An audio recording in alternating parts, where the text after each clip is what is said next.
And welcome to the 8th ever episode of the andnewpodcast. My name is Steven, as joined by, as always, by producer extraordinaire, Mr. Kelly. Let's get down to it. We had big news in the WWE world this week. Gigantic news, which we will go well over into that.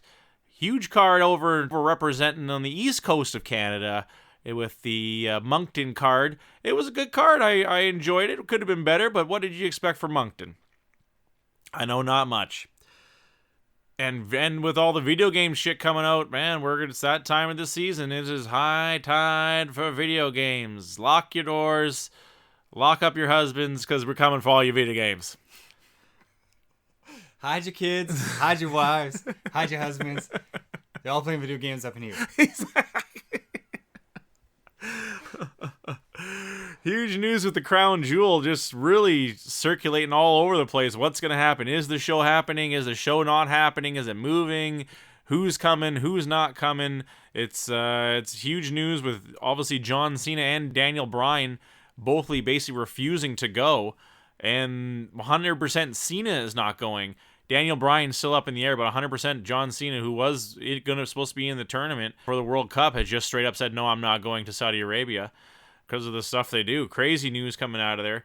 Obviously, the Roman Reigns news we'll touch base on afterwards. I don't even want to start with that. I got a whole thing on that. The big news was it was going to move to Albany, New York, which was odd, but I think if they're going to go someplace where they'll sell out instantly, no matter, even with a week's notice, it would be New York with that fan base of wrestling.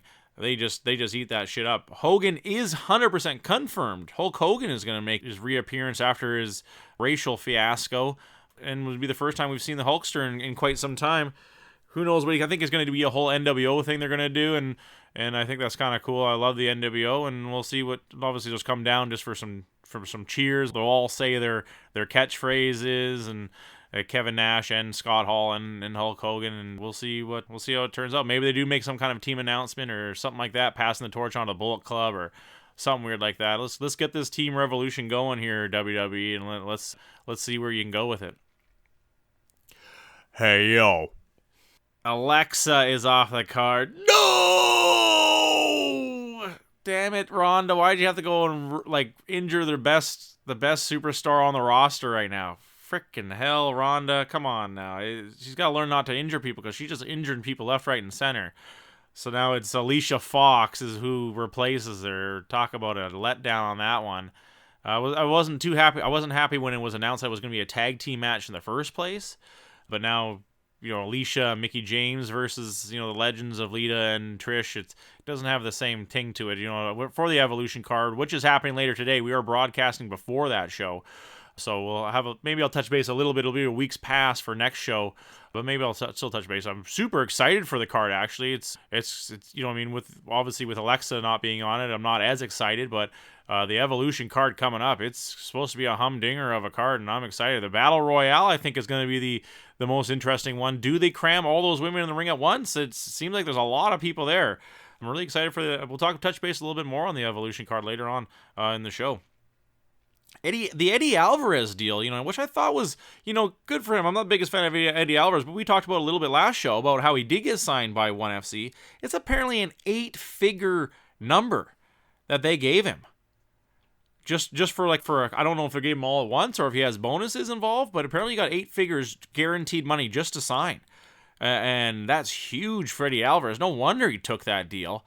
That's guaranteed money to go fight dudes that are, much less talented and smaller than, smaller than him over in China. But 1FC, man, Keller, they're making some moves. They apparently got a huge investor, and the guy invested a bunch of billions. I don't even know what the number is. I think the rumor is it was like 500 million he just threw down right off the bat.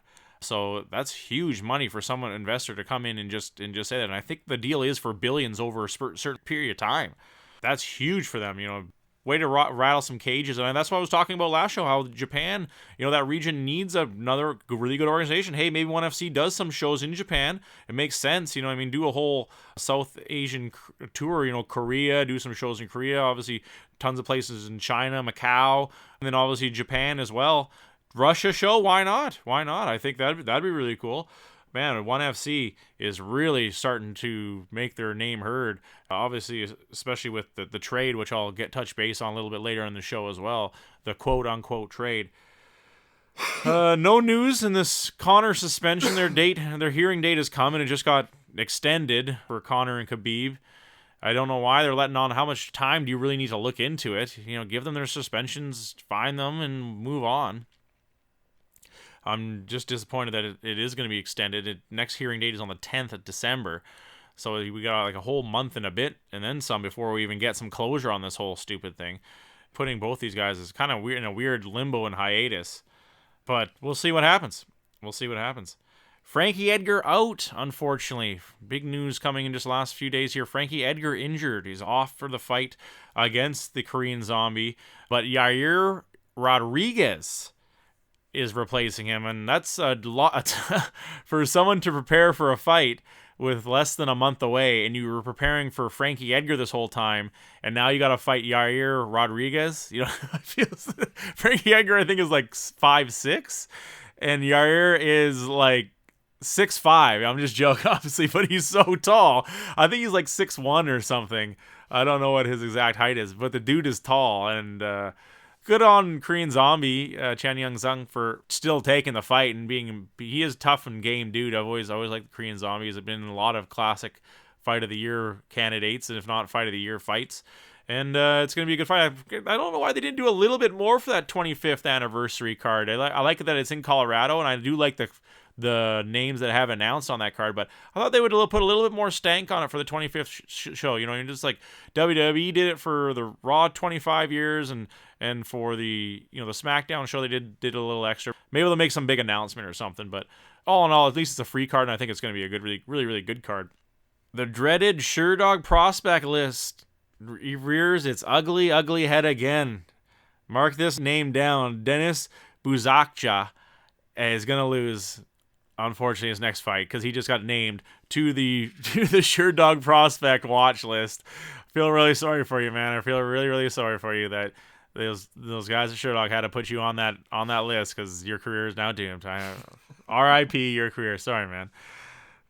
Watched caught this clip of this boxing match that went on in I think it went on in Russia or Georgia or something, and the one fighter, his name was Ivan Shonia, and he lost and ended up lashing out, trying to fight the guy again, and then attacking his own corner. That's why it's making headlines around the world, because the dude starts throwing punches on his own corner man, and his corner man because corner man's on the apron. Have you seen the video, Kelly? Yeah, it's kind of funny. The corner man's on the apron, they're kind of getting into a little bit in the ring, and the corner man starts to walk out, and he's on the apron, and the guy swings at the corner man, and the corner man kind of ducks it, and then the corner man, he's like an older dude, and he straight up smacks him with a looping left smack, and then obviously the other guy got more mad, and he threw a few more punches, and then they separated. But it was a really weird move coming out of Bulgaria, wherever the hell that card was. I think it was a relative of Tyson Fury, because the main guy was like Aiden Fury was fighting. He did lose. He was British too. Maybe just a coincidence. They both have the same last name, or maybe they are related. I don't know. But still, all in all, weird move for boxing, and that psycho probably will never fight again. Unfortunately, weird dude. I'll get started with some MMA this week here. I'm not going to go to wrestling first. I've got a huge shit to talk about with Roman Reigns, obviously, with all that stuff that went down. But UFC Moncton, not even 24 hours passed, and what a card we had.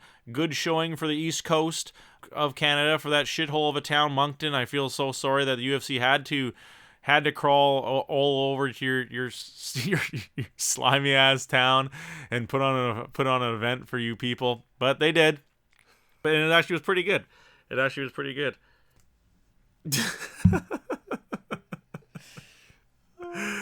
The first fight on the main card was actually pretty good. Court McGee versus Alex Garcia. Alex Garcia, a Canadian wrestler, but I think he's actually from Panama or Dominican Republic or something like that.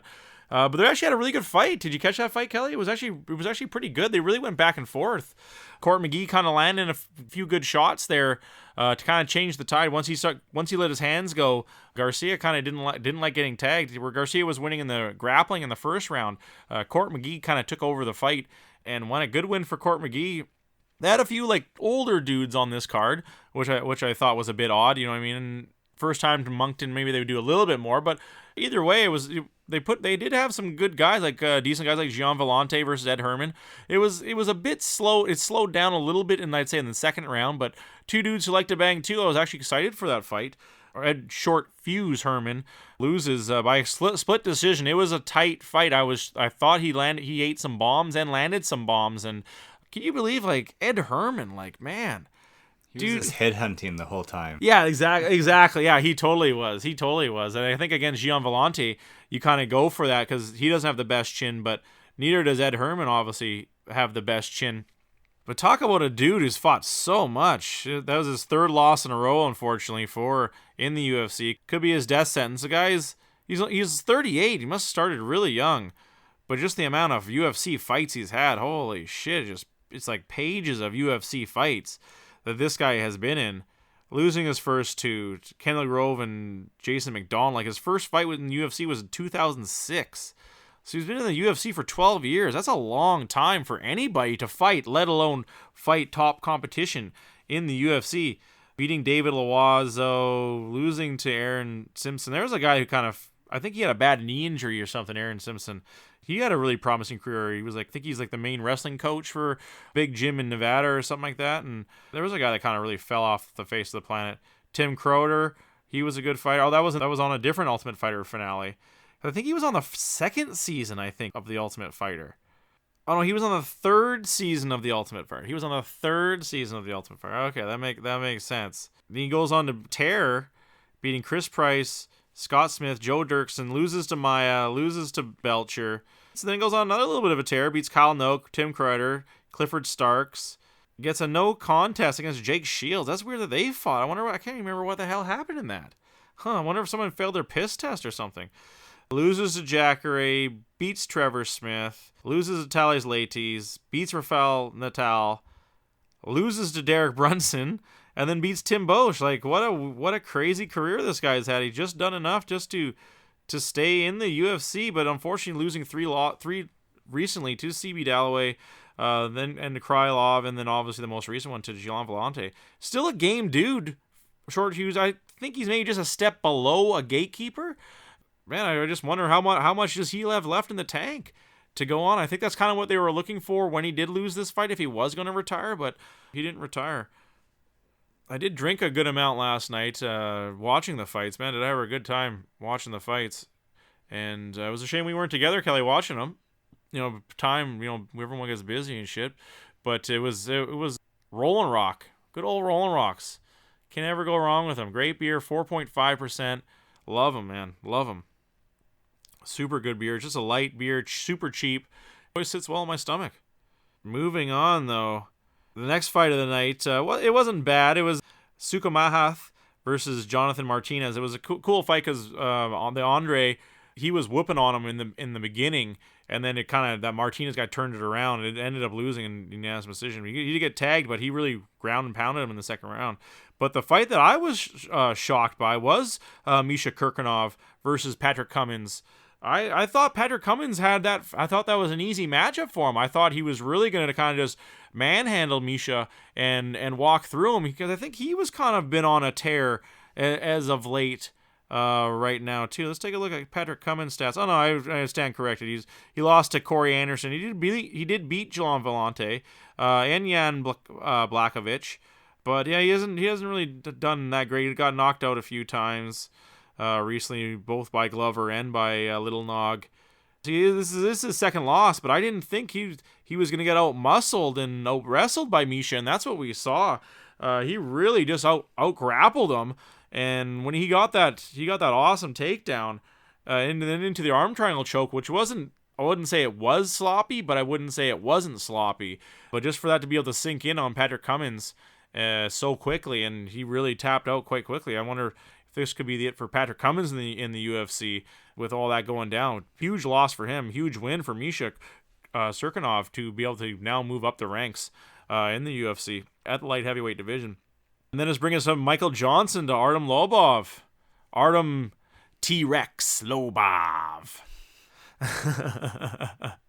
Guy's got like the shortest reach in the UFC. I wonder if that's a stat. I wonder if he really does. The guy's got short arms for a fighter. Good on him for being that tough, being able to fight at that. But obviously, reach is a big advantage.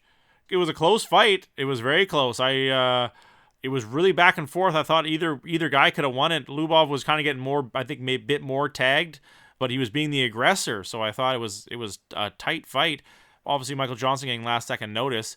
What I thought was cool was Lobov, even that Turkarov guy, or Khabib's buddy that was supposed to fight him originally. Lobov is now trying to make it a grudge match. And I think that's kind of cool to kind of build that up to say I'll fight him anywhere. I'll quit the UFC if the UFC gets rid of him because I want to fight this guy so bad. So I thought that was kind of cool to have a little bit it was a respectful hate for each other, just how he wants to beat him up because he did his buddy wrong. So I think that's kind of a cool little storyline, and it works out.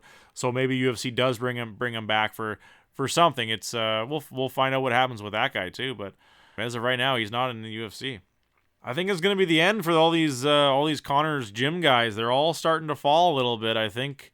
I don't know if it's the training or your training partners, but I think all these, I think it's like what's it, these gyms like SGK or SBK or something like that. But I think it's the Kavanaugh guys over there are gonna start losing. I think they're gonna lose a little bit of prestige with Connor with being the biggest domino to fall, and it's gonna take down that whole gym. And that brings us to the main event of the evening. Volkan versus Smith. It lived up to its expectations and up to the hype. Two very hungry guys.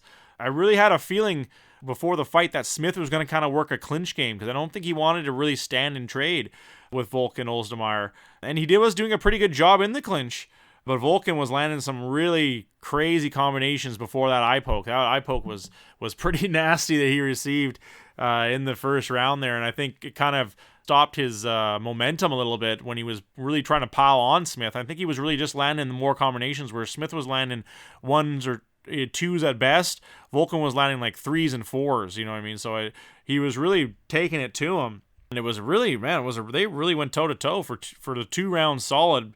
But you can kind of see that both in the third, they both had kind of gassed out in the second. In the third round, I think Smith was the only reason why he kind of started pouring it on because he just found a little bit extra in the tank. Where come the third, we started to see Volkan fade, and I think that's always, it doesn't matter how strong or how smart you are or what kind of belts you got and what. If you're tired, it's game over. Anyone's gonna beat you up, and I think that's exactly what happened. Anthony Smith just had a bit more in the tank, and man, we were delighted to such a battle of two dudes just trading bombs, laying it on the line. It was really, really good fight. Huge comeback win. I think Anthony Smith was losing it there. I think you had to kind of give the first 2 rounds to Volkan for the output. But the third round, he came in and just got sunk in that choke, and he gets the tap. Huge win for him to continue his train of hype here. Where does that bring Anthony Smith here? Smith, obviously Volkan Ozdemir falls down the list pretty hard from that fight. I think he just was top 10. And I think Volkan was like 13th ranked or something. But that's 3 wins in a row for Anthony Smith, all by finish too. He had that great battle against Thiago Santos where he got knocked out. But holy shit, the guy's got he's 6-1 at his last 7 fights, and all of them are all by finishes. Even when he lost, they're all finishes. And his loss before that came by decision. And then he had a decision win before that. Well, he fought Josh Neer. That's crazy. Wow. Josh Neer normally fights at 155. That's not. He shouldn't have been fighting a dude of Anthony Smith's stature. Oh my God! It was at Victory Fighting Championship back in 2016. That was not even that long ago. When was his loss to Anderson Silva? I don't think he ever fought Anderson Silva. No, he did, didn't he? I don't think so. I know he lost to Thiago Santos. Well, he actually lost to Josh Neer too. My God. Oh, maybe I was wrong. He's got a lot of fights. He made it he had a long road before he got to the UFC. He even had 4 losses in a row at one time. That's crazy. Huh. And then kind of came back. What a story. Anthony Smith, he's 31-13 now too with that. That's crazy. Just a game fighter, a guy who just never gave up on fighting. And then he had he had 3 more losses. Oh, he lost in he went to Strikeforce for a little while. I didn't know that, huh? He lost to Roger Gracie. Then he went over to, then he did have a fight. Wow, he had a fight in UFC then, where he lost by knee bar. And then lost to Josh Neer. Wow, what a crazy career this guy had. And then kind of just bounced around he fought in Bellator twice. He won in Bellator twice. Then just bounced around back to the VFC, and then got finally a job back at the UFC. Huh? What a way! I always love the 6 degrees of separation when it comes to fighters, and what a roundabout way that his fighting career happened. That's insanity. Where he did get his shot at UFC and lost, and then made his way back. Wow. Anthony Smith he's got the toughness, and I think that's the heart, obviously, which he showed in that fight of a guy just not going to give up. And I guess you have to give him a title shot next, if not a number 1 contender fight after this. I think it has to go that way. But all in all, it wasn't a bad card. I'll give it a B. I'll give it a B. You know what I mean? It only gets lower just because they were in Moncton. Really, it wasn't a bad. Oh, on the undercard though, at least we got our local guy here. That Arjun Buller guy, the guy from Richmond. He gets a win. He gets back in the win column. He had a weird loss. He had a lot of hype behind him, and then kind of lost like a lazy submission. But good win for him. He was you can't go wrong with heavyweights. Always love the heavyweights. That's for damn sure. Yeah, good card. Oh, Talib lost as well. Unfortunately, he looks like he got pounded out in the second. But yeah, good card. I'll give it a B. I'll give it just a B. Yeah, just a B. Not a B plus. Not a B plus. What was your favorite fight of the card, Kelly? Anyone in particular you liked the most? Co-main was pretty good. With Johnson and Lobov? Yeah, it's pretty. Yeah, I thought it was a good call too, man. It was they for 3 solid minutes. Those guys threw punches and attacked each other. That's for damn sure. It wasn't a bad fight at all. I think they showed some grit between those 2 dudes too, especially for Michael Johnson to come out with that short of notice. He didn't obviously make weight, but I think I think Lobov still gets another fight in the UFC, if not a few more. I don't see them getting rid of him or anything like that. Or does he? Dun dun dun. Dun dun dun. I finally got to watch Tough. Finally, something. I wasn't messing around. The listing was right, and it was a good episode too. Did you catch the most recent episode, Kelly? It was actually pretty good. It was Juan Espino versus Ben Sassoli. It was cool. 2 cool dudes. I thought they really had a really good storyline behind each of them. Each guy was. Juan was, I think he was actually from like Mexico, but he kind of traveled the world, just fighting and learning different techniques and that type of thing. I thought he was but he was just so huge. That's why when these guys first stepped into the ring together, I was like, man, these dudes are massive, and they both were like dudes who had to they were right at 265 too. And even Ben Sassoli, huge Samoan dude, man, he is a big dude. Just how quick it was. It was funny how his story, he had like a really sad part in his story, but the funny part in his story was how the reason why he joined MMA because he had such a bad knee injury from playing rugby. He's like, okay, what sports can I play that you don't have to run? And he finally like, oh, boxing. And then he's like, then I realized afterwards, you have to do a ton of running. It's cardio. I thought that was just a very genuine, like just like normal human being type thing. I thought that was pretty funny. The little bit of humility in the show. Maurice Smith, he's like that huge tall guy, the huge tall black guy. He was really talking some shit. He likes to drink on the show, and if there was endless supply of beer coming out of a tap, I think I'd be right there drinking with him the whole show too. He kind of got a little bit loopy. I think it's obviously you're in the house, you have no phone, no TV, you know what I mean. The smallest thing is going to start getting at you. And I think that's kind of what we saw in here was, Maurice was like really yelling at Juan, and Juan was like, he had to try and explain, the language barrier is tough between the 2 guys, but when they have the interpreter, it makes total sense of what Juan's trying to say. He's like, we're in this house. I don't want to fight this guy in the house, but I can't back down because we're in a fighter house. And so just like the dynamic that, his thought process on the whole situation, he's like, so what do I do? So I have to kind of stand up there and, defend myself, but at the same time, I don't want to fight. I don't want to fight in the house and make more drama. And it was cool that they patched it up afterwards, even though they didn't. I don't think they really they really understood each other in the end. But I think at least they patched it up. It was kind of funny though, just how Maurice is kind of just going. I want to see him fight again though, and maybe it will be him and Juan fighting in the next round, which will be announced after the next show. So I'm pretty excited for that. Just to touch base on what I was saying earlier, how big these dudes were. They are some big heavyweights, and I think that's really good. I hope all these guys get some kind of contract, because these guys, this is what the UFC needs. They just need blood. It doesn't have to be the super talented dudes. They just need blood right now. And hey, maybe you get a diamond in the rough.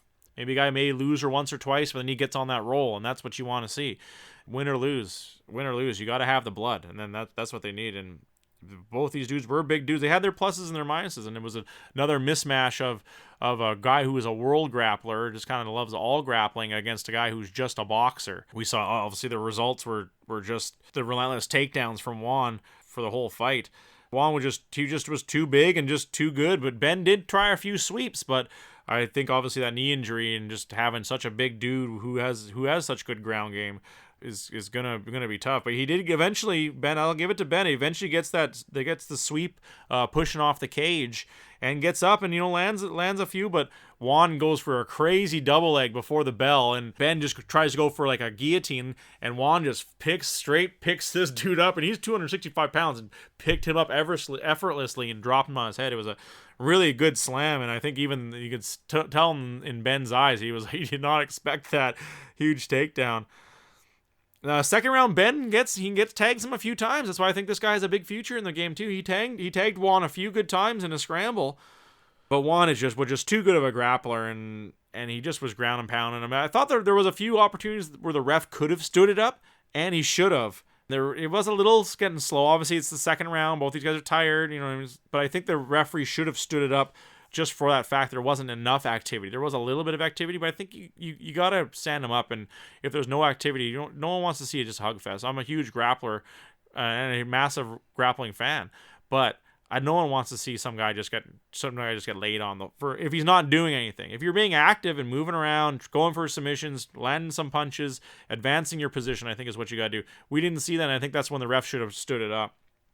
And feather punches don't count. I don't think no one's really been knocked out from like super close guard just throwing those little side punches. No one's ever been hurt by those. It did end in a bit of a lackluster. You know what I mean? In the end of the second, I was a bit disappointed. But it was a good showing for both guys, especially obviously Juan when he did get the nod and is advancing in the house. He definitely looks like the favorite, obviously other than Maurice. But I think it's going to come down to those two dudes in the end. When it comes to the heavyweights, and good for both of them. I wasn't super impressed by the fight, but I think what is telling of the fighters is I want to see both those guys fight again. The fight wasn't great, but I still want to see them both fight again, because I think they have a lot of potential, both those dudes, Juan Espino and Ben Sassoli. Good fight for the show, and we'll see. It's the show's advancing. The next round is always the most exciting one, because now it really starts to matter, and now all the fights, when you're going to go to a show, which I don't even know if it's been even announced what their show is going to be. It's probably going to be something on the fly, I guess. Maybe on the undercard of a main card, or they get their own free card. Who knows? We got a big card coming up next Saturday. A huge card with obviously the main event. Daniel Cormier versus Derek "My Balls Is Hot" Lewis. We're super excited. The rumor is that Brock Lesnar is going to be in the crowd. I think obviously UFC's hoping that Derek Lewis wins. Obviously, get a little bit of controversy, and then different guys going to be fighting. And if he does now Daniel Cormier doesn't have a belt at all. He gets the 205 one taken from him, and if he loses this, then he's got no belts. He went from 2 belts to no belts. We're just losing once. The only other person that can do a better feat than that is Conor McGregor. Never fought anybody and lost both his belts. I can't see DC losing. No, it'd be pretty hard just with his work ethic and his collegiate wrestling background. Exactly. He's made other dudes look silly when they can't handle his wrestling, and definitely Daniel Cormier. What always fight that brings me to mind was Dan Henderson. He basically retired Dan Henderson with that just absolute mauling, and when he kind of like flipped him over and did like that scoop slam on him, you never see that. And just the sheer strength and the ability, the smarts. That's what Daniel Cormier's got. He's got the smarts, but I think he's really only said he only has one more fight, and then he's going to retire. So So we'll find out if, I think he obviously is being his best talents if he did win, because then he could fight Brock Lesnar and really get paid and retire on a high note. How do you retire if you're on a winning streak, though? It's obviously going to be tough for him, but I think he realizes he's fighting heavyweights, and he wants an enjoyment of life after his job at the UFC. And he'll obviously he's a great commentator. I think he's a great color guy, and I think he's a great analysis too when they have the panels. Daniel Cormier is definitely head and shoulders above most guys in the whole thing of UFC. But Derek Lewis always has that factor. He always has that factor to be able to pull the things off, you know what I mean? And we'll find out if he's got enough of it to be able to stun the world once again and beat Daniel Cormier. The next fight, Chris Weidman versus Jack Ray. I'm excited about that one too. That's going to be a really good one. I think they've actually already fought each other. Let's take a look here. I could be mistaken. I'm not sure if they have.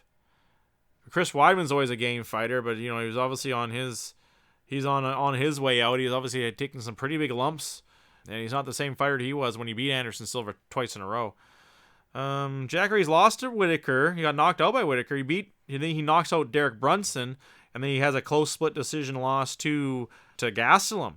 So he's definitely still one of the top, top 5 middleweights out there. It still has great implications in that fight of who really is going to take it, and it's anybody's fight really. And then we got Jared Cannonier versus David Branch. Good fight. Speaking of Brunson, he gets Derek Brunson, huge gatekeeper fight against that Israel guy. 14-0. He didn't wow me with his last fight because he kind of gassed out. But he gets a huge game fighter with Derek Brunson. If he beats that, he's gonna get definitely push up in the top 10. As Derek Brunson's definitely the gatekeeper in that division. Does he win though? Because Derek Brunson's a very tough fighter. He's very well rounded. So it's that easily Israel's toughest match to date. Bellator signee Lyman Good versus another Bellator guy, Sultan Alvi. They're going to go at it. I think that'll probably either be the first fight on the main event or on the main card or the main event of the undercard. Where is it? It is in New York too, at Madison Square Garden. So it's a big fight for all these dudes. I think Lyman Good is from New York. And then kind of trails off from there. Frivola versus Vantana. Carl Roberts versus Zach Marsham. Yeah, really nothing, no one else. Oh, Jason Knight's on it against Jordan Rinaldi. That should be a decent fight. Other than that, yeah, there's not really. Oh, Roxanne Modafferi goes up against Sierra Eubanks. She goes from having a title shot, basically on this exact same card, to co-main eventing, to being on the first fight of the card. Like, wow, UFC really doesn't give a shit about their fighters. That's crazy. I guess they gave her whatever and she's gonna get paid, but wow, weird placement when it comes to that matchmaker again. He's up to no good. That matchmaker's up to no good at all. With all the UFC talk, takes me to my take for the week is the huge news of the Askren versus Demetrius Mighty Mouse Johnson trade. The quote unquote trade. It's just such a weird thing that you never see in anything really, especially in combat sports, something like this. It's not, like I said, it's not really a trade. They're both going to get released from their contracts so that they can be signed by the other organization. So Mighty Mouse is going to go to ONE FC and Ben Askren is going to go to the UFC. It's kind of weird. It's all after all that smack talk that the UFC would want Ben Askren. He was kind of, he was really upset by the CM Punk signing. He was super pissed off at the CM Punk signing. And he was super vocal about it. And even to the point of Dana White blocking him on Twitter. You know what I mean? That's how real this hate was. He blocked him on Twitter, Kelly. So, but, the whole thing, it just goes to show how the UFC didn't give a shit about Mighty Mouse. And that's what you can kind of tell this whole time. They didn't care about him. And they're going to go and trade off arguably their most prestigious fighter in Johnson. I'm sure he just lost, but he's got the longest winning streak for a title reign in the UFC. And I think it's just because he's 125, he gets no love. And I'm not the biggest fan of the 125 division, to tell you the truth. I think it should have like its own show, like kind of like how WEC had its own. You remember like WEC was like the lighter classes, which I thought really worked really well. And you know what I mean, have them as bring them along to the UFC. You know what I mean, so that it was like they're kind of like the NXT to the WWE, so that they have a little show when they're in the same town, and people will come and watch it for sure. But obviously, those later weight classes, you know what? You probably wouldn't have to do. I think 145 is still exciting, but like do 125, 135, I guess 115, I guess, you know what I mean, and to have that all in have those 3 different weight classes on a totally different show, I think works just because you know what I mean. There's so many of them, and their fights just aren't that exciting. They can be, but 9 times out of 10 they aren't going to be. But they're really trading. They really traded him for somebody who's kind of, in my eyes, is unproven in Ben Askren. He really hasn't proven much to me at all. He is obviously undefeated, 18-0. He just fought in Bellator, was his main thing, and then he goes over to ONE FC that has no talent at all at 170, especially 0 talent. His biggest win obviously was Diego Lima, and then that's really it.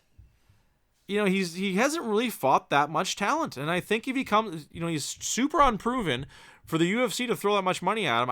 I don't think they have to. I know right now it's a free agent frenzy going on right now, but if you look at the guy's stats, he beat Lyman Good, Dan Hornbuckle, and then Ryan Thomas in his earlier careers. You know, he beat a few cans in some nobody organization. He beats Nick Thompson, you know, has never really been that great of a fighter. Goes a split decision against Jay Huron. Beats Douglas Lima, like I said, which is probably his biggest win. Beats Carl Amasu, who's not that good of a fighter. Andrei Korshkov, he knocks him out. You know, Korshkov's okay. Then he goes to ONE FC and fights like a total nobody. Beats up another total nobody.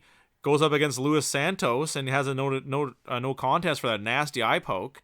And then beats another nobody from Russia, looks like, and another total nobody. And then, like, all these guys who are not good, shouldn't be fighting for a main championship. And then he beat Shinya Aoki, who's one of my favorite fighters of all time.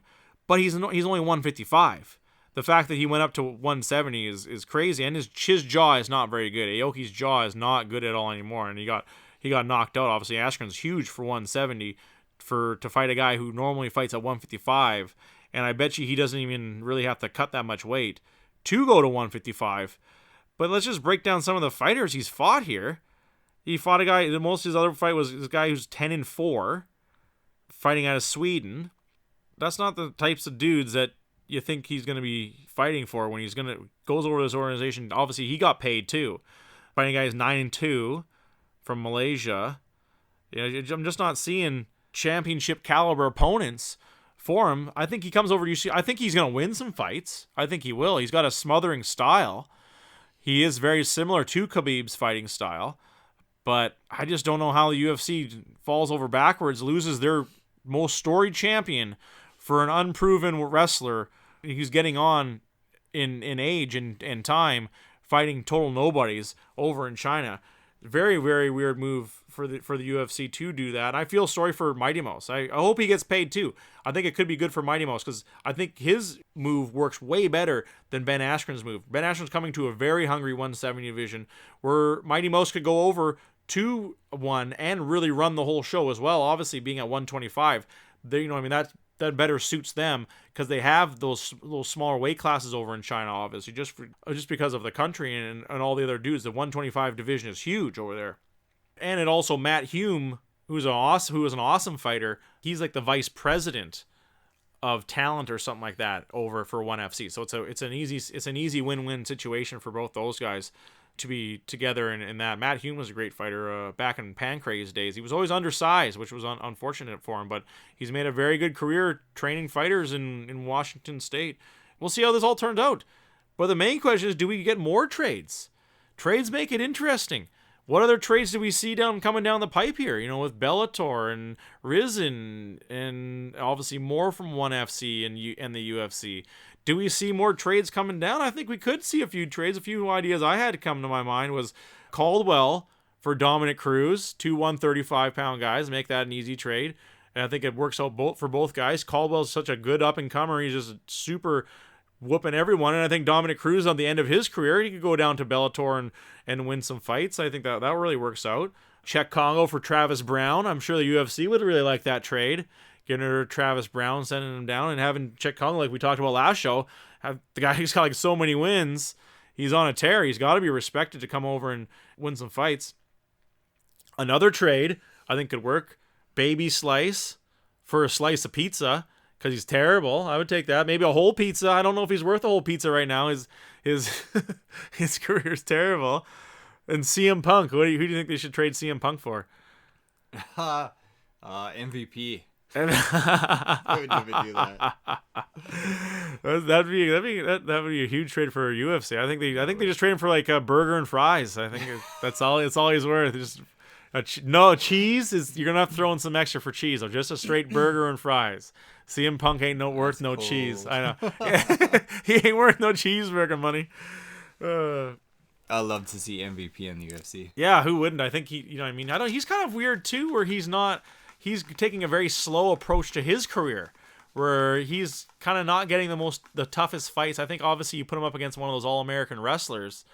I think that's where it sets the dudes apart. Where he could get smothered, you know what I mean? Does he have the ability to get out of a smother? And I think that's what they always end up happening, is these super good strikers eventually just get roughed up too much when it comes to the dirty boxing, the clinch game, all that type of thing.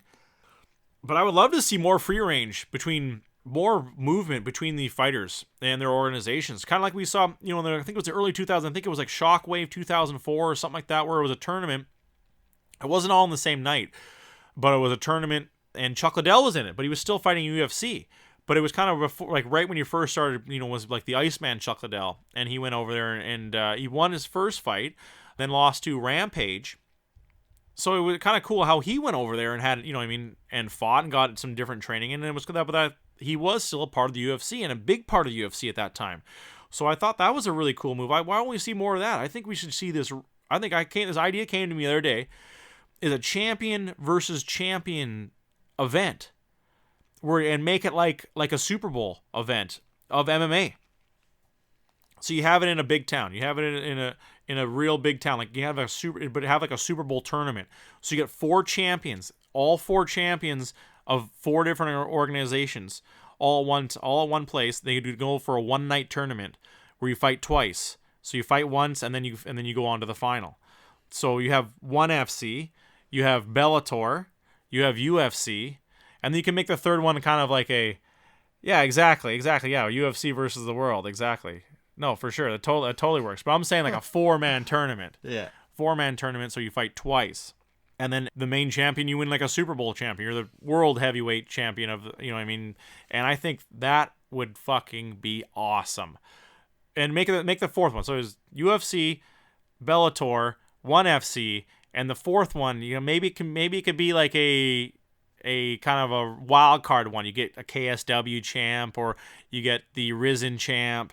The fourth one's gonna be a wild card of a representative who makes it, maybe some kind of lottery system or something like that. But I think that would be so fucking cool if we had that type of thing. And man, would that ever bring people to watch? Wouldn't you watch that? I would watch the shit out of that. That would be so awesome to have that in a tournament style. I know tournaments are kind of frowned upon because people don't want to fight twice in one night. But if you make the first fight in the tournament just 2 rounds, and then the main one is obviously like an actual 5-round fight, I think it works.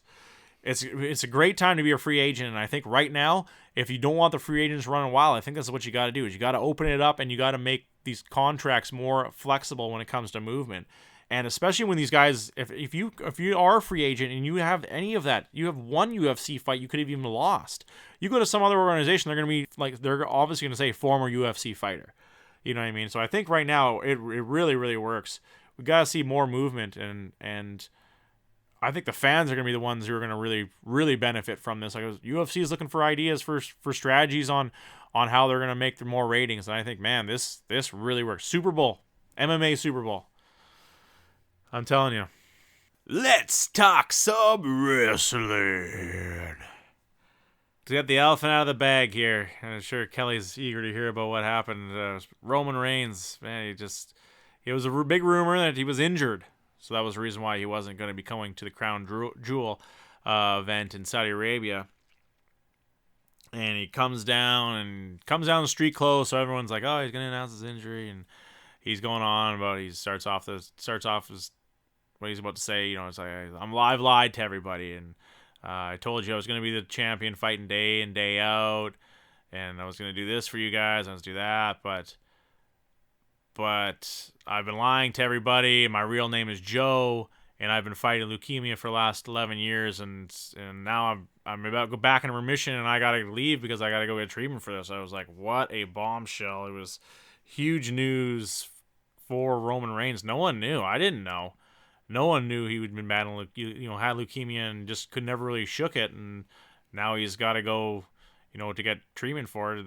The only shining thing on all this is that he's got the WWE's money on his side, so he'll have the best care of anybody in this world, and he'll beat this. He's young enough and he's strong enough. But there was a moment, Kelly. I always talk about the crowd when I talk about WWE, and Roman Reigns kind of has a bit of a hate in the WWE world. Some people don't like him. He has been over more now than ever before. So he's going in the beginning of the conversation. Some people are, you can hear people cheering or booing or chanting or doing whatever, and then. And when he drops the bombshell, I think it took the crowd a few minutes to process, but there was this moment when the crowd was dead silent, like pin drop silent. And I don't think I've ever experienced something like that in WWE. Maybe Edge's when he retired before, but this was probably the most. That's when it really hit me, and I got something in my eye. I'll tell you that much. It was a super emotional segment of Raw, probably the most emotional one I've ever witnessed. It was pretty nutty and super, super sad news. But I think you gotta look at the positives in this type of situation for Roman Reigns, and he's in the best care money can buy, and it's kind of a good message because they're doing all their breast cancer awareness stuff right now. So it's kind of really helps out for people for donating. Maybe it'll tug on more heartstrings, right? And I think it will. It definitely got me. I didn't cry, but I seriously got something in my eye. I'll tell you that much during that moment. But it was super emotional, and obviously Roman Reigns relinquishes his title, and now making the main event in the crown jewel just now, Brock Lesnar versus Braun Strowman for the belt now, and bringing on a whole new era. I think Paul Heyman said it best. He paid his respects to Roman Reigns just because he knows his dad so well. But he paid his respects that Roman Reigns would want the show to go on, and I think that's what the wrestling world. Everyone's going to be sad, but he's going to be all right. And but the show does have to go on, and I think Roman Reigns would be the first one to say that. Everyone's going to respect him and give him his time to heal. Michael Cole made the most sense out of it, the most sense he's ever made in his entire career during this whole announcement, and it's just that the wrestlers are human. They really are. I think you're always, especially as a kid, you always think that they're superhumans and they're not normal people, but they're all human, and it made total sense. Put a lot of shit in perspective for me.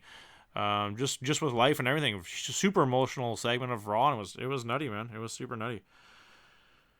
Undertaker's. That's why I didn't want to start the show with that. It was kind of sad. I didn't want to start the show with that part. I wanted to talk about wrestling second because it was a real sad moment, man. It was sad. The Undertaker promo followed by the DX response was kind of cool. They're really trying to build up for that show.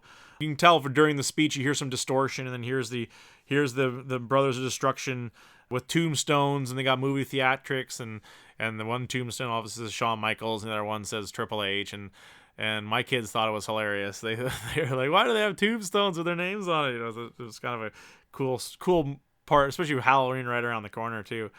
I did like a touch base on. I did really like what Paul Heyman had to said about Roman Reigns. It was really nice moment. I love the ambush attack by Drew McIntyre on Braun Strowman. He's at the right place at the right time right now, and I think Drew McIntyre is really, with the Roman Reigns injury, Drew McIntyre is really going to get skyrocketed. I think to if not be the champion, he's definitely going to interfere somehow with Braun Strowman and Brock Lesnar in their match. So it really opens the door to him to be that next champion. The Chosen One comes back. How odd is that? He goes from being Drew McIntyre, the Chosen One, the mega babyface, to getting fired, to going to TNA, to coming back to WWE, getting a really bad injury, and then when you return, you get one of the biggest pushes on Raw. Who's seen that circle coming around for Drew McIntyre? And the WWE still has a lot of faith in him, I guess. Right place at the right time. So crazy that only Elias can get a hold. I've talked about Elias lots on this show, Kelly, and it's just I'm just so wowed by him. He gets the whole crowd's like chanting. He's like doing like a dun dun dun dun dun dun dun dun dun dun. You know what I mean? Like a simple bluesy guitar riff, and the whole crowd's clapping. The whole crowd's like just like clapping in unison. I would thought, well, like, holy shit, who else can do this but Elias? And then he starts making fun of the town and gets them to hate on him. But it was super shitty that he gets interrupted by Apollo Crews, and terrible move for them to interrupt. But then Elias, he gets a second chance, and they're really putting Elias over. And almost a lot of people are saying it was a face turn, and I don't think so. I don't think it was. I think they just obviously wanted him to make fun of Baron Corbin, because everyone's going to pick on Baron Corbin. But they got to keep him a heel, and one of those dirty, nasty heels. Elias is the best heel they got right now going. He's an amazing heel, and keep him as a heel. Do not make him a babyface, WWE. Do not do it. And obviously he attacked Baron Corbin with his guitar, so we'll see. Maybe they have a little bit, an anti-establishment heel type dude. But obviously Elias was going to beat Apollo Crews, just furthering the weirdness of Apollo Crews and why he's even in the division. Send him back to NXT, please, especially for his career. I like the backstage. There was a lot of good ambushes on this episode. I got like a good old backstage ambush, liven things up a little bit. And it was a cool one between Mickie James and Alicia when they attacked Lita and Trish. It reminded me of the good old NWO days. And then Lita and Trish coming, kind of fighting back and beating them up too. I thought it was a really good little backstage segment. We haven't seen a good backstage ambush in a long time. You need to see them. You gotta sprinkle them in there. The problem with the NWOs, they were doing them all the time. That was all they do. There's 10 guys from NWO just storm the ring and beat the shit out of everyone. They just beat the crap out of some dude out back. They beat up some other guy in the parking lot. You can't just go around beating up people all the time. It's what killed the NWO. But I like how they're really progressing the storylines with Braun showing up now and attacking McIntyre.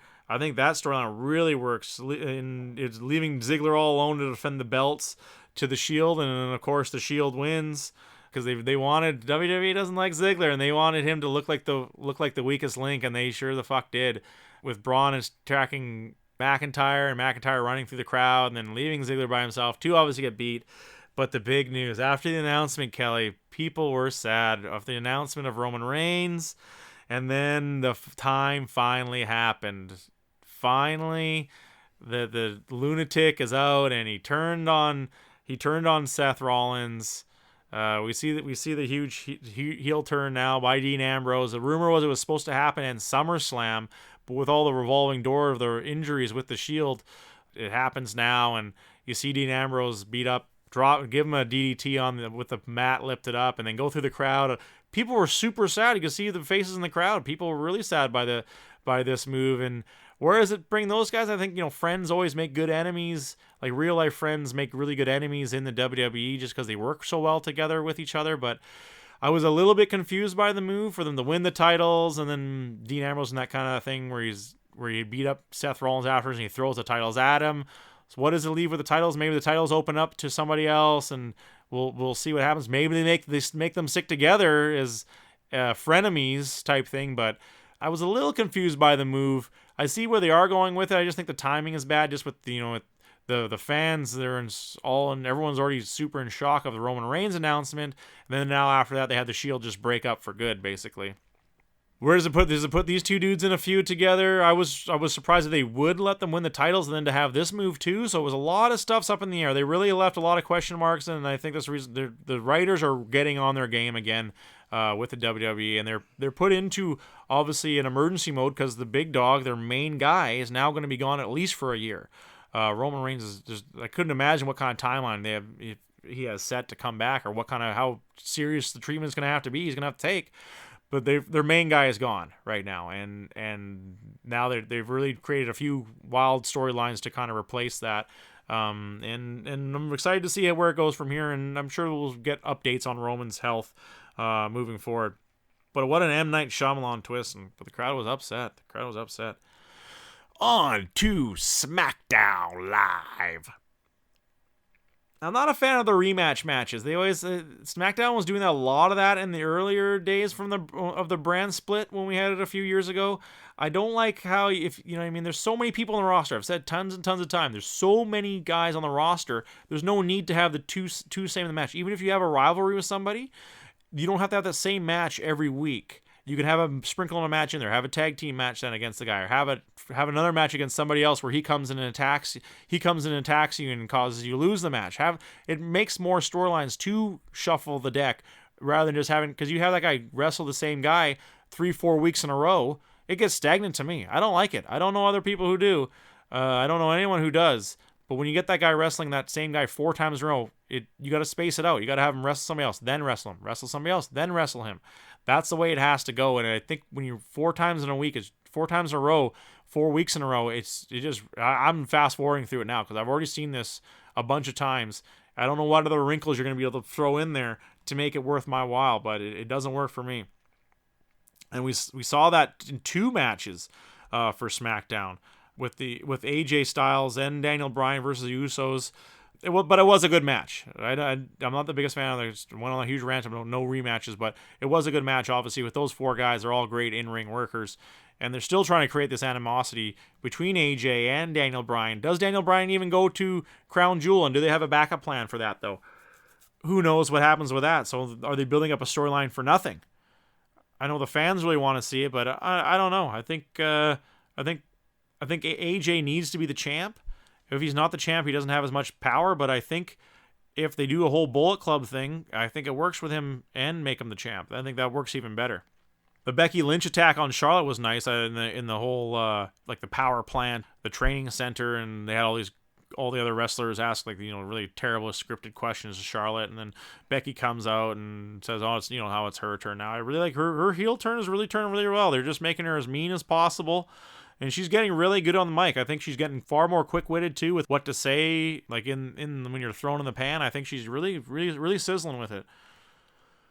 Poor Rusev though. He gets stuck with Aiden English. Man, oh man, poor guy. I feel so sorry for you, dude. You get stuck with Aiden English now. I guess that storyline is gonna keep going for the next little while. Hopefully it ends soon because it's really dragging Rusev down. In his career, I don't know, is he being punished for something he's done backstage or something? I don't know, but it's not. This is really feel sorry for him to have to wrestle Aiden English. Poor Rusev. The Miz TV was awesome with Rey Mysterio. Rey Mysterio had a great segment and a great match afterwards. They really went to town, those 2 guys. I love the part when Rey Mysterio says he was disappointed. How Miz was how he's disappointed with Rey Mysterio, and then Rey Mysterio's no, I'm disappointed too. I was supposed to be on Truth TV, and the whole crowd loved it. I thought that was a good segment by Rey Mysterio's mic skills, especially. He was really upped his game a little bit with his acting, I think, and it was a really good segment by him. I really really enjoyed it. I think he said something something in Spanish in the end. It was same as like suck my dick or something like that, or something afterwards. I can't remember exactly what he had said. I didn't write it down, but it was something loosely translated, something like that. But they had a really awesome match. It's a good matchup between those 2 dudes. It's a good matchup for Ray and a good matchup for the Miz, for both those guys in their career right now, because they're both kind of safe wrestlers, and I think it was perfect how they're integrating Rey Mysterio so well with all the new talent and the old talent too, and I think it just works out super well. But we see the other rematch of Randy Orton against Matt Hardy again, or Jeff Hardy, I mean, and then again, come on, and they're gonna do the whole ear hole thing again. Boo, I say, man, that's terrible. Move on. Randy Orton's really getting on my nerves. I've never really been a Randy Orton fan, to tell you the truth. He's really never done it for me. He's very generic in my eyes. He's got some decent moves, but I just don't see anything really out of him that really wows me. You know what I mean? Especially as of late. Maybe he needs to be shuffled and put over into Raw or something and bring somebody else over into SmackDown. He's not. Randy Orton never really worked for me. He's right now is shit as shit. He keeps messing with other people's careers, and it's just not working out right now. And that was the end of SmackDown too. And then on a slow note, I don't know what they're doing before these.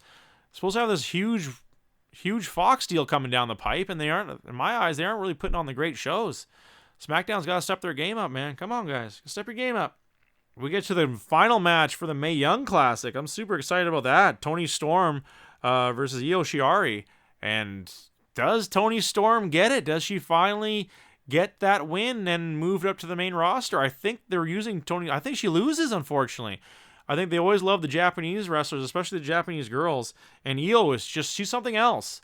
She's really something else. And I'm really excited to see what her future brings to the WWE. Will obviously be NXT for a while, and maybe Kairi Sane gets moved up, or they just have more girls in NXT for the next little while. I just don't think, unfortunately, Toni Storm's time to win again. Unfortunately, just she becomes a bridesmaid again in the Mae Young Classic. But I think she's much better used right now, how they're really pushing her over in the NXT UK and obviously on NXT. She's more all over the place, and I think it works better for her. Toni Storm is definitely a very, very talented wrestler. I wouldn't mind seeing her on the main roster, but I think she's used much better in the position she's right now, so I unfortunately see her losing that. But great Mae Young Classic this year. I watched a lot of the matches. They were really a lot of really, really good matches, and I'm actually excited for the next Mae Young Classic, who they're going to have in the third one when that one comes around, and we'll find out. I wanted to do a little bit of time before. I think the Evolution card, it's going to be starting soon. I wanted to talk a bit about it. What a great card that one's going to be. Mostly just because I'm excited for the Battle Royale, where that goes. And that's, it's like the second match too.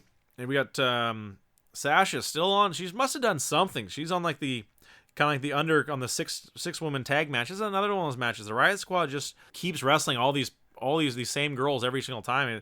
When is the Riot Squad going to break up? But that's the first match. Riot Squad versus Banks, Bayley, and Natalia. And then we get the Battle Royale, which I'm shocked with how, I guess they had to, but they have a lot of people. 20 women in this. As Tamina, Billie Kay, Peyton Royce, Ember Moon, Nia Jax, Dana Brooks, Asuka, Mandy Rose, Sonya Deville, Carmella, Lana, Naomi, and then we got the Legends with Tori Wilson, Michelle McCool, Alundra Blaze, which I thought was crazy that she was going to be in it. I was really excited to see how she does in it, because she wasn't even a part of the Women's Royal Rumble. So let's see, Alundra Blaze is quite old, but she is very fit, so I'm sure she can still take a bump. Ivory, Kelly, Maria Kanellis. Wow, I didn't even know she got announced. Wow. Molly Holly, and then Zelina Vega, which rounds it out with 20 women all in the ring at the same time. I don't know if that's going to work. That's a lot of people in the ring. All one time. I think they should. We'll see. We'll find out soon enough. Then Trish Stratus and Lita versus Mickie James and Alicia Fox. Like I said, that match really now is not going to be super, super great. It's going to obviously be a squash match for Lita and Trish now. Then we get the winner of the Mae Young Classic, as we just talked about, Toni Storm and Shiari, and then the NXT Championship goes for Kairi Sane and Shayna Baszler. They get theirs. Maybe Shayna Baszler, former UFC fighter as well. I didn't mention her last time, Kelly, when I had my take a few weeks ago about MMA fighters and wrestlers. She was a MMA fighter. I think she was on the Girl Show with when Ronda was the coach, when it was Ronda versus Tate. And Shayna Baszler was on her team, but she's not a very good fighter. That's why she went over to wrestling. Up against Kairi Sane, which is a huge fight for both them. And then Becky Lynch versus Charlotte. Do we see Charlotte win? I think we probably will. And then Nikki versus Ronda. Unfortunately, they get the main event. Wow. Ronda's that over. She gets the number one. Wow. Especially against Nikki Bella. I really hope if Nikki wins, that would be a travesty. An absolute travesty. If they pull some twin magic or some shit like that, man, oh man, they better make her lose right away. I can't imagine how many botches. You should play a drinking game, how many botches Nikki does in that match, or even Brie just standing outside, how many times she's going to botch just walking around the ring. It's terrible that they just walk back in just because of their stupid TV show and get a title shot right away. It works a little bit, but our in-ring performance is atrocious as of late. Absolutely atrocious. Wraps it up for Wrestling Talk. Super excited. I'm going to go, after this podcast, I'm going to go home and watch the Evolution card. Really excited to see how it turns out. And what happens coming tomorrow with Raw and SmackDown. I know, Kelly, you got You got Red Dead Redemption. What's your initial take on it? The online's not active yet. What's How- going on with that? I love multiplayer. How could they? I never really played Red Dead Redemption, the first one, that much. How was the multiplayer in the first one? Like, do you is it kind of like Grand Theft Auto? Kind of like just like open world where people walk around and shoot each other? Yeah, but you just the only difference is you don't really like buy houses and stuff like that in Red Dead. Well, the original one you don't. Oh, okay. You can just kind of like meet up with your buddies and go like shoot up a town or maybe go against another group of guys and just have like a gunfight. Stuff like that. You can upgrade your weapons, like you upgrade your what's the little number beside your character name? What is that called? Your level. Wow. Okay, so you upgrade your level so you can upgrade your guns and stuff like that. Yeah, so in the new one, I haven't played too much the story mode. I can't play the online at all. But yeah, there's a lot of cutscenes and It's a lot like they're trying to tell a story and you're just kind of playing through the story, and there's very long scenes sometimes, and but it's fun. I like it. Yeah, they added a whole bunch of things to the offline, which I'm not sure if it's going to be on the online. And what did you say? You said about a month from now it'll be open. November. Weird. I guess they're beta testing the server. I guess it's better to do that than have the release the online, and the online's too shitty to even play. I guess, right? Yeah. You got to look at it like that. I guess, That's but everything's beta these days. Even you get games that never get out of beta. You know what I mean? They just like, oh, it's good enough. Everyone's willing to pay for it. And I found a lot of good beta games. I download tons of them. Just because of number one, they're cheaper, and number two, you kind of can see the progression of the game grow as you play it. It really kind of works easier, I guess, for survival games like Ark and Long Dark, or the two ones that I had bought. I had thoroughly played both of them, but it was weird for the Ark to be for so long. It was in the preview, or like the beta mode, and to have released after the fact, releasing a expansion without even having fully finished the game, I thought was really weird. But I think a lot of these games now are doing getting on this whole beta thing. Even the Fallout, unfortunately, the Fallout news is that the game is not good. A lot of people are playing the beta. It's really a mixed bag of reviews. Some people are saying the online doesn't work, and that's the last thing I want to see is them to make it like. Remember the game we played was Elder Scroll Online. You know what I mean? It was fun at first, but then I was like, "Fuck, I'm playing World of Warcraft right now." You know what I mean? It's exactly the same thing. I really like World of Warcraft. I thought it was a great game. I played it for about 2 years. Super, super fun if you're into like that Diablo style RPG, which I totally am. I love that style. And that's why I got the feeling was from Elder Scroll Online, where it was more of a, it was obviously nowadays, it was more of the pay to win type game. You know what I mean? You could play and have fun, but if you really wanted to do good, you had to buy shit. And I'm super against that. But it was a fun game for a period of time until you got that level where you realize, oh fuck, I have to buy something now to even progress. But I don't know. I'm kind of worried now, since I am hearing these bad reviews of how Fallout. I think there's a lot of realists out there, or I mean, people who are so obsessed with Fallout that they don't want it to be a multiplayer. I'm fine with it being a multiplayer. I'm probably the biggest Fallout fan ever when it comes to the games. And I'm open to a multiplayer. I'm totally open to it. I'm going to go in with an open mind. I think it's going to be a fun game. How it's going to work, I'm totally clueless on. You know, open world survival, which is Fallout's always been, and now they actually are making a survival game about it. So, especially with multiplayer, which there's been so many of those games coming out recently, with Ark and Rust, and tons of different games like that. The genre is changing too. You know, with all the battle royale games and these survival games, the video game world is just changing so quickly. What does next year bring, and what do we see this fall that hasn't been announced yet as well? I really want to Switch, man. I really want to Switch badly. There's got so many cool games. I've always liked the Nintendo systems, and there's so many cool games like the Zelda game for it, and I always like Super Smash Bros. And just every game. Obviously, the Mario games are always fun, and I really want to Switch. So if you're listening to this podcast, Nintendo, send me over a Nintendo Switch, and I will review it thoroughly. I'll give you a whole episode, free of charge, in exchange for a Nintendo Switch. Oh shit. Well, You got anything else, Kelly, is on your mind, buddy? I think we're going to wrap up this show for this week. Number 8. Wow, 8 shows. Doing good. You know, all those people who are listening that we don't know, good. Thanks for listening. You know what I mean? And shows just rolling around. I've always said organic evolution is really flowing, rolling around, and I'm always excited and have new things to talk about every week. So if you like to listen to me ramble on about nonsense and bullshit, tune in. Well, that brings us to the conclusion of show number 8 for the And New Podcast. My name is Steven, speaking for Kelly, signing off the And New Podcast.